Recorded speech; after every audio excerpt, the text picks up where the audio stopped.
All right, hello. It's almost 9 o'clock, and welcome to the weather update. We've got rain across our area. It's been raining much of this evening, and the rain is going to continue for, I guess, an hour or two more before it finally starts moving on out of here.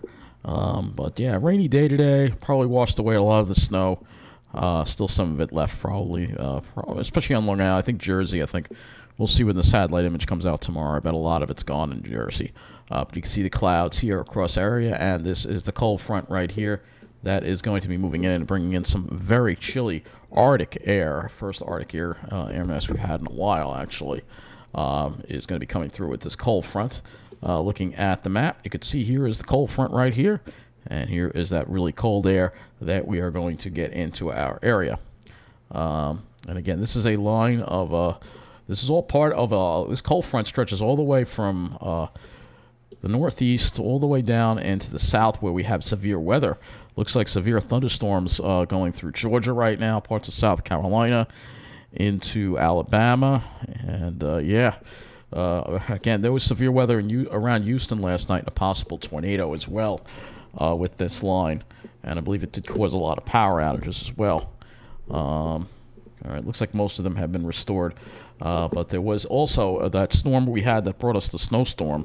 Actually, Nova Scotia was hit very hard by that storm. If we look here, we'll see still a lot of Nova Scotias without power. There was some very strong winds, and I think over 2 feet of snow over there in Nova Scotia, and also New Brunswick was hit hard as well. Atlantic Canada. That storm really exploded. If we go to the MODIS satellite, let's do that. Let's go to the MODIS satellite. We'll show you what it looked like. I know I was too tired past couple of nights to really. So this was the storm that hit us on Friday, not Friday. It was Friday morning. Yeah, this was the Friday morning storm, and you can see it got really intensified once it got over the ocean. Again, remember those waters are warmer and got supercharged. There it is, heading for Nova Scotia right there. That's the center of it. Almost looks like an eye over there. So a very interesting storm that was for them. Really strong blizzard. Definitely one of the worst they've had in a while. Definitely supercharged a little bit by those warmer than normal ocean temperatures that we're continuing to see off the East Coast. If we look at Earth Null School and look at the sea surface temperatures, you will see that sea surface temperature anomaly. You'll see all this bright red and yellow right where the storm intensified. That's what supercharged the storm, and that's why Nova Scotia got hit very hard. Some very, very strong winds there, and I think winds gusted past hurricane force there. We can look. Well, I don't think I have a log of the. It's obviously in Canada, so I can't really get a log of the because I can't get it from the Weather Service website. So, but you can imagine it was some pretty bad, rough conditions there. A lot of power outages, a lot of heavy wet snow, and trees falling on power lines, and a lot of power outages. Thousands and thousands. Definitely a similar level of power outages to when they had that hurricane there. So, yeah, this is all, again, part of climate change, and that's why we saw that. But let's go look at our current temperatures right now. We are around the 40-degree mark. Winds have shifted to the west. We're going to look at our highs and lows and rainfall. Well, the rain's not done yet, so I'm not going to look at the rainfall yet. But probably won't be that much. But we'll look at the precipitation first. We'll see how much rain we've gotten today. Probably not that impressive. Yeah, not that much. Around a quarter of an inch. That's pretty much what I thought. Let's go to the low temperatures, minimum temperatures.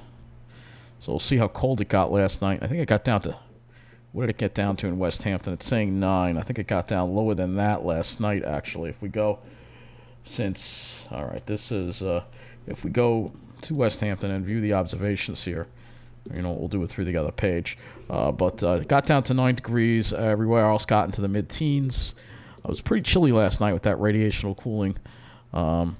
Let's see what it got down to in New Jersey's Pine Barrens. Let's see what they were able to get down into. Not quite as cold. However, the clouds probably rolled into their areas sooner. And again, I would have to look at all the full observations for that. So let's take a look and see. Obviously, it's warmed up to around 40 today, but then you can see Arctic blast for Monday into Wednesday, so that's what we're going to be dealing with here. And frigid temperatures, lows in the single digits, low with teens Monday night and Tuesday night. Highs only are near 20 degrees on Tuesday. So it's going to be very, very cold. We got this is the coldest air we've had. We didn't get any air masses like this at all last year, so it was the coldest air in 2 years that we had. So let's look at West Hampton. We'll see what West Hampton got down to last night. Right now it's 41. It looks like I should have displayed the highs on there. It did actually get up to 45 there. I'll have to go back to that weather and hazards map in a moment, but to show you the highs, yeah, we had some strong southwesterly winds. I guess the temperatures really got up there. That would have probably melted a lot of the snow. But if we go back to last night, you will see that it was around right before midnight. It had gotten down to 6 degrees. See that 6 degrees there at West Hampton. So yeah, pretty chilly before those. If those clouds didn't roll in, we probably wouldn't even rule out going down to 0 if those clouds didn't roll in. So yeah, let me look at the high temperatures here. We'll go back. Luckily, I've got can still display the map here. Let's look at the high temperatures today. I can't believe it got that warm. I think it was a little warmer out east. We were only in the low 40s, but I think, yeah, out east it got warmer. They got more into the warmer air, around 45 there out east, West Hampton. And then if we go and look at New Jersey, it might have been even warmer there. It's around the same. So they got to mid 40s. So a little warmer air got into the area south and east of the area. So let's look at the models and see what is going to be happening. Obviously, this cold front moves offshore, and this big Arctic high pressure starts building in tomorrow and Tuesday, and I'm going to have cold air with us on tomorrow, Tuesday, and lingering to Wednesday, and then we start seeing that return flow develop. And there's that huge, this is something that I noticed, we've got a huge storm system the models have been consistent on this, forming a huge low pressure. Could this be a tropical system? This could be a problem for Nova Scotia again, perhaps. You can see it off to the right here. If I change the region to North America, so I guess we'll start with this.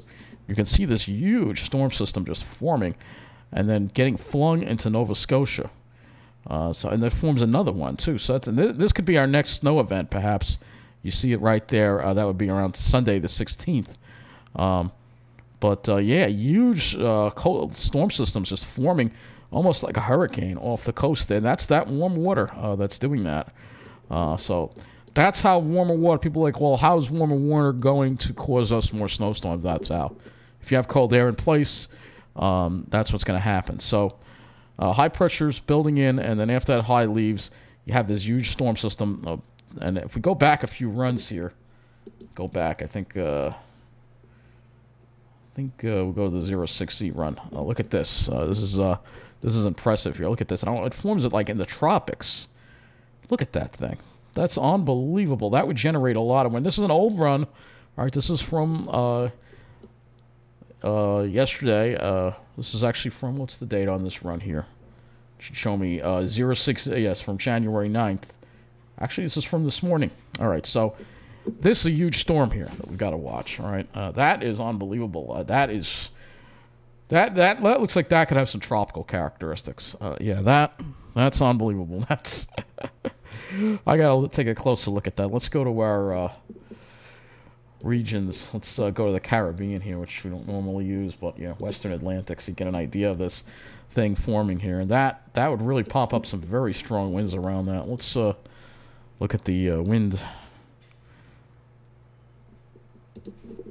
Yeah, it gets a little stronger as it gets out of the tropics, but man, that is very, very deep. Let's see. I wish I could just get you. We just use the eastern U.S. That's fine. Yeah, that's a good one. So you can see here. Look at that thing. This is an old run that we're looking at. It was a little more impressive on this run, but that would really hit Nova Scotia hard in parts of Maine, and we would even feel some wind from that too as well. It's just a huge storm system there, and that would probably kick up the waves quite a bit too. Let's see if we can get that wave height. Oh yeah. So this would be a problem for coastal air. Oh my God, look at that. Pink. Oh man. Pink. That would be incredible. Oh my God. Right, that's not the current run.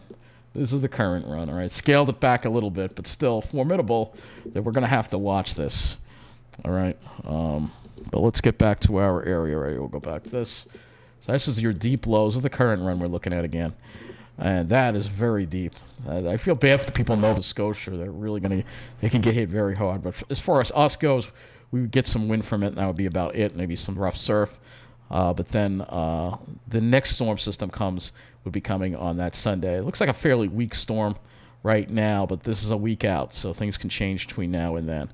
But the pattern remains active, and we definitely have that trough.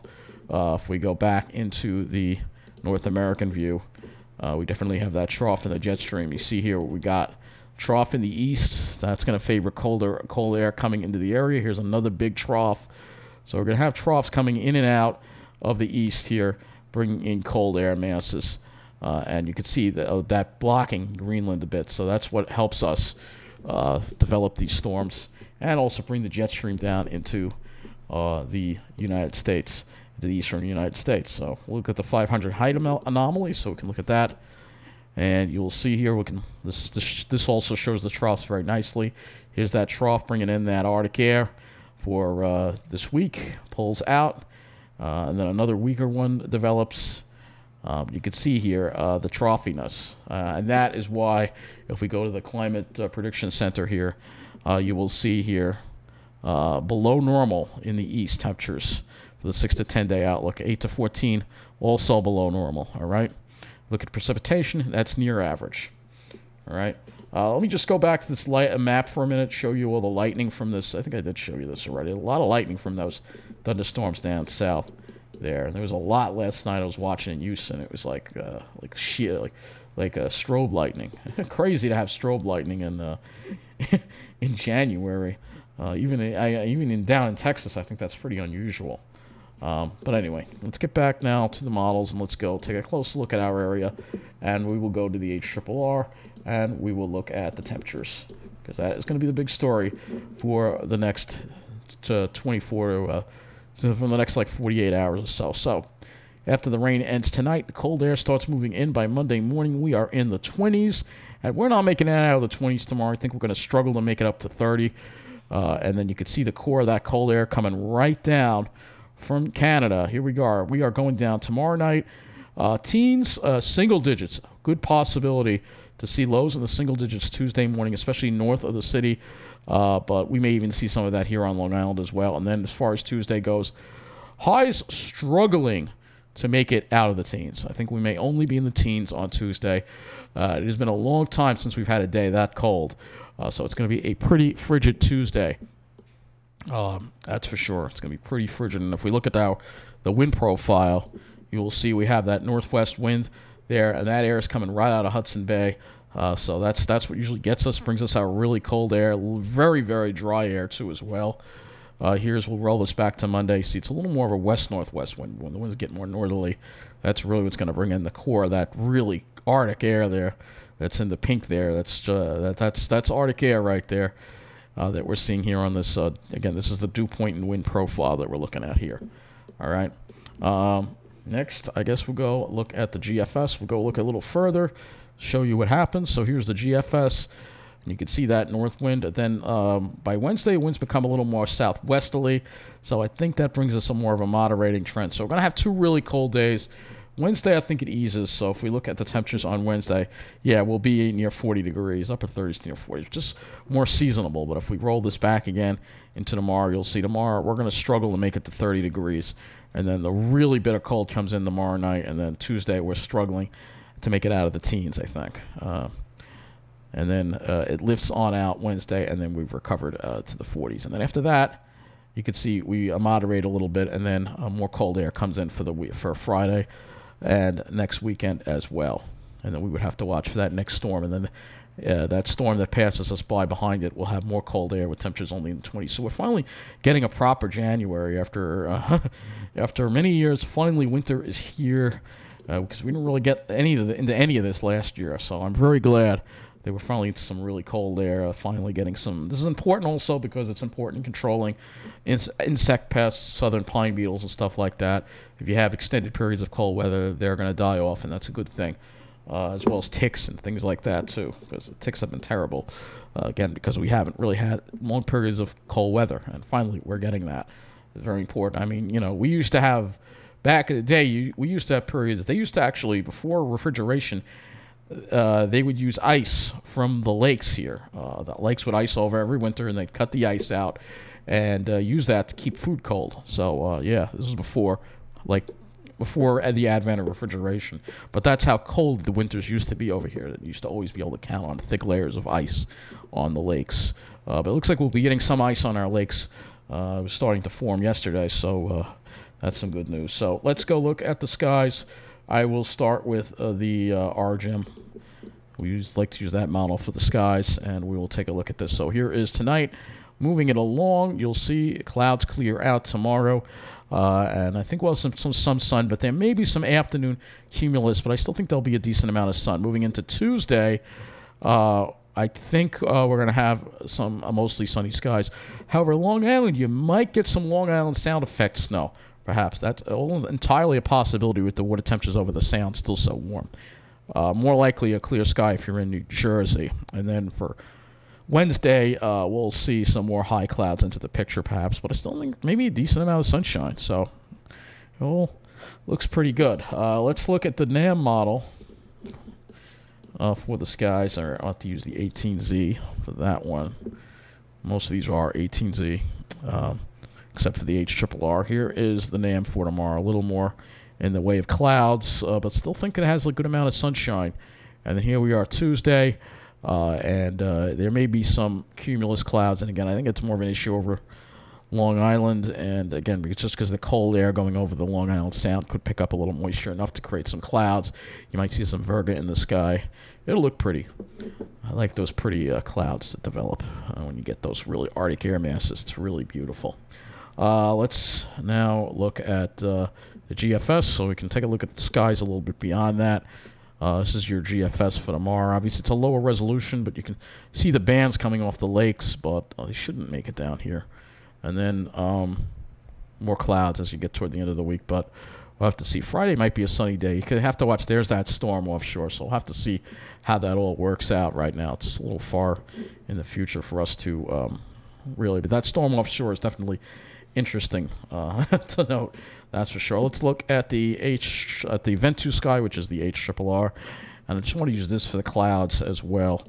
So also kind of visualize the cold air as well and make it a little nicer to look at. So here's 1 o'clock tomorrow, and you can see that all that blue over our area. That's all that cold air coming into the area. If we look at the clouds, let's see what we got. Yeah, it's a little more in the way of clouds on the HRRR here. Definitely a little more in the way of clouds, but we move this along, and you also look at the wind gusts, so you're going to combine that with these wind gusts around 20. That wind chill is going to feel mighty cold. Let's move this into 7 o'clock. The winds are still up, so tomorrow, Tuesday night, it's not going to be Monday night, it's not going to be radiational cooling cold. It's going to be cold air, advection cold. And here we are at 11 o'clock, and here we are dropping into the teens. You can still see those arrows with the wind. If we move this to Tuesday morning, let's move this to Tuesday mornings. 6 in the morning, Tuesday morning, you're going to be getting up. It's going to be very frigid out there. Temperatures in the teens pretty much across a good part of Long Island and New Jersey. So we're going to have temperatures in the teens. So you get up probably around low teens, all right? Not like 18, more like 11 or 12, maybe even 10 degrees. And just north of the area, it's going to be even cold. If you're in Albany, you're below zero. That's how cold it's going to be. We move this to 11, and you'll see here on Tuesday, you see still struggling to make it out of the teens. Maybe a little bit warmer in Jersey, a few degrees maybe. Let's look at the cloud outlook here. Let's see. So it looks like it has fairly clear skies. Maybe, like I said, there may be some passing cumulus. It's just going to be very frigid. That's the point. It's going to be extremely frigid. And like I said, temperatures are going to struggle to make it to 20 degrees. And you're still going to have that wind. I don't think the wind is going to be quite as strong. Here, yeah, the winds won't be quite as strong, but it's still enough to make it feel chilly. And then if we go into the evening, that's when I think we're going to have that radiational cooling for Tuesday night. And that's why I think we may even have colder temperatures Tuesday night in the Pine Barrens. I think definitely single digits are a good bet right now Tuesday night. So you're going to have two really cold nights, which is very good. Again, very good to have those frigid nights, especially in the Pine Barrens, because, again, all those southern pine beetles, which we've had problems with, get under control. And all the other things also, like ticks and stuff, it just helps control. You want to have that cold weather. Even if you don't like the cold, having a cold period in the winter means less ticks and bugs to deal with in the summer. And that's fine by me. Now we go and we look at the wind. I want to look at this, and I want to see what it does with that storm that's going to develop. Let's see. We got to move this to there it is. So this is what the wind gusts look like with that storm. This is using the Icon model, by the way. Look at the 74 miles an hour. Looks like the worst of it would avoid Nova Scotia. That's the Icon, though. I want to move this to the GFS. And yeah, see, it has some of the stronger winds. Look at that, stronger wind gusts over Nova Scotia. So that Friday storm looks pretty interesting. That looks very interesting right there. Actually, I want to look at that on the European too as well. So we're gonna have to go to windy.com and look at that as well. So let's go ahead and look at that. I want to look at that storm. So let's. We could also use this for the clouds as well for tomorrow, just to show you. It looks pretty good. I think we'll have sunshine both days. We're gonna have really a lot of nice days finally get to where I love to be. Here we are, Friday. So let's go to Friday. Let's look at our storm here. I don't know if it even shows up on the European. I can't even find it. Where is it? That storm may not even show up on the European. The European's just a lot weaker with it. Go to wind here. Find it. Yeah. For some reason that storm does not show up on the European, that monster storm. Oh no, there it is. There it is. Oh, there it is. Yeah, it's further east. So it looks like it would stay further east. But we're going to have to keep an eye on that, obviously. I think it's going to be more of an issue for Nova Scotia. But still remarkable to see nonetheless. But anyway, enjoy winter. It's finally here. Thank you for watching.